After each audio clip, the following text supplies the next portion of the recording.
每次嘅節日前夕都會令在座各位男士非常頭痛，究竟買咩禮物，安排咩活動？如果你到呢一刻都仲諗緊點部署嘅話呢，就太遲啦。今日就係要教臨急抱佛腳嘅男生們點樣可以喺平安夜同埋聖誕節安全度過，而唔使俾女朋友鬧死。大家記住今日只有2個重點：心意同埋影相，咁就實冇死噶啦。Let's go！ 其實聖誕禮物呢，就真係好睇個人嘅，好難一條公式用晒落所有女仔度。不過如果你真係冇頭緒嘅話呢，我會建議你去買唇膏，絕對唔使驚佢有太多，因為都係嗰句最緊要容易襯衫啊咩。行到埋專櫃，千祈唔好俾個陣容嚇窒。我知你一定會諗，喂，隻一樣色嘅。呢個時候千祈唔好慌，拎你女朋友張相出嚟遞俾專櫃姐姐，我相信佢會好願意幫忙嘅。個字都咁大個呢，你入邊得一支唇膏呢，其實係好㗎，所以唔該你呢，過對面當期或者樓下 Pop Mart 準備一隻佢中意嘅公仔擺埋落去，雖然都係好柒，但係有 budget 嘅話再去買多啲禮物啦，冇嘅話就咁樣啦，其實都 OK 㗎啦，我覺得。嗱，各位呢度先係重點啊！去文具鋪準備一張聖誕卡，寫晒你由細到大學識嘅肉麻説話落去。如果呢招唔冧嘅話呢，翻嚟同我講。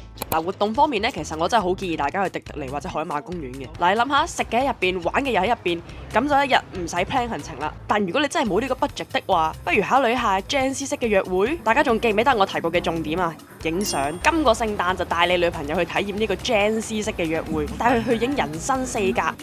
即係我哋以前講嘅貼紙相嘅商場咧，其實係有好多呢啲即影即有機啦，但我係唔建議大家喺呢度影嘅。呢啲咧揀完相框影一下10幾秒咧就冇㗎啦，頂到盡5分鐘。冇錯啊，男士們，揼波鐘都係今日嘅重點之一，所以一定要帶佢去一啲有主題嘅人生4格。而家呢啲人生4格嘅主題新奇到我都覺得自己清朝翻嚟。Help! I'm stuck! 哇！睇下有魚入邊啊！黐線，海底奇兵啊！真嘅喎，啲魚係。定你又開一間啊？開間養鯊魚嘅咯。格仔鋪養魚，好貴啊！老實講啦，揀主題啊，都揀咗你半日啦。影之前又裝飾下，搞呢搞路，你都唔係話唔燒時間。好監啊！各位男士們可能會覺得呢個行程好旱，但其實影嘅過程先係重點。幫對方打扮下，諗下擺咩 pose，可以將一段回憶實體咁記錄落嚟。我本身都唔係好明呢單嘢點解咁吸引到啲學生，但你信我，成件事其實都幾好玩，幾歡樂㗎。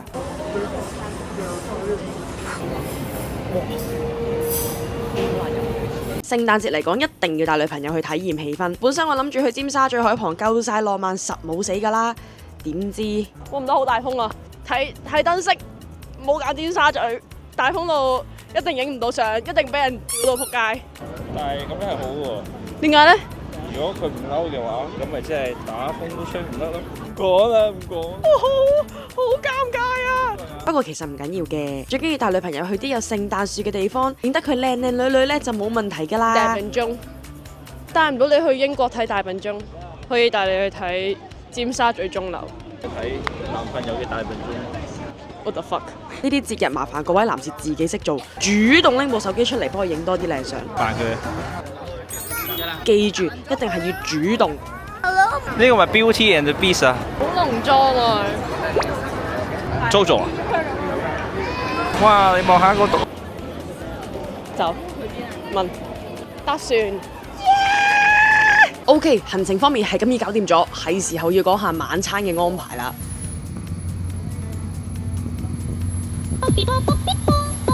呢個時間咧係夜晚9點鐘啦，我親女朋友啦，所以咧我哋嚟咗呢間太平館餐廳。咁啊，今日係12號，所以係唔使排隊嘅。但係聖誕節當日咧，可能都要早少少嚟排隊。佢係唔使預約嘅，但係記得要早啲嚟排隊。如果唔係嘅話，等好耐。咁依家咧，我哋咧就準備入去食嘢啦，睇下啲嘢食會唔會好食啦。但係其實去到依家呢個 moment，你都冇得揀㗎啦，因為你冇 book 餐廳㗎，所以我哋只可以去一啲係 walk in 嘅餐廳，冇辦法。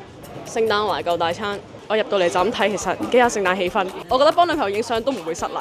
我哋睇下咩食先。拍攝嘅當日咧係未有聖誕大餐嘅，所以就嗌咗呢個招牌2人套餐。咁啊有個餐包啦，正常一個餐包，有呢一個海龍王湯啊，我覺得個湯其實 OK 嘅。然後咧就有呢一個炒雜菜，有隻馬喺上面，螞蟻上樹。跟住就係呢個套餐嘅主食啊，乳鴿同埋牛河。老實講個乳鴿係酒樓乳鴿 feel， 然後個牛河就真係牛河，甜甜地。最後嚟埋個啫喱啊，成為545蚊。